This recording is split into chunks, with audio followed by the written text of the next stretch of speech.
na okay tayo, lagi kang masaya. Ako yung laging nandyan kapag may problema ka. Pinapakinggan kita kahit paulit-ulit na. Kahit ako di mo tanungin kung okay pa ba. Sanay akong umintindi kahit ako nasasaktan. Iniisip ko normal lang yan, lilipas din yan. Basta ikaw ayos ka lang, sapat na sa akin yan. Kahit unti-unti na akong lumalayo, hanggang sa napansin ko parang may mali na. Ikaw okay lagi pero ako hindi na. Tahimik lang ako, di ko sinasabi, pero sa loob ko napupuno na. Naintindihan pa ka man, perme, pero tanugaro dahil mo man lang naisip. Kung nakukulogan o kinulugan mo na ako.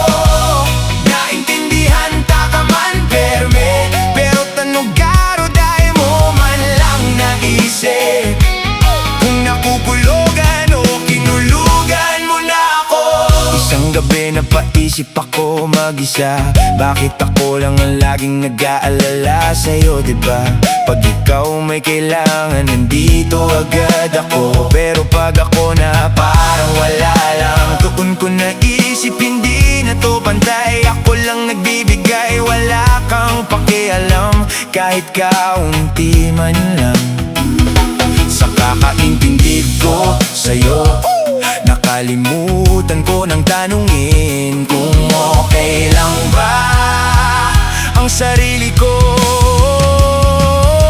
Hindi mo alam, pero nasaktan mo ko nang hindi mo namamalayan. At ako naman hinayaan ko mangyari yun.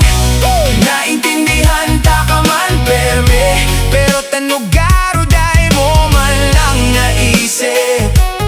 Kung nakukulogan o kinulugan mo na ako. Naintindihan ta ka man, perme, pero tanugaro dahil mo man lang naisip.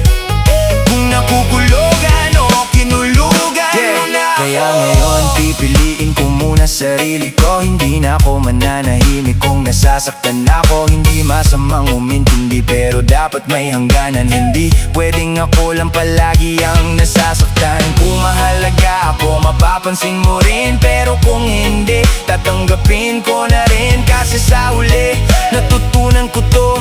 Hindi pwedeng ako lang ang may puso sa relasyon na to.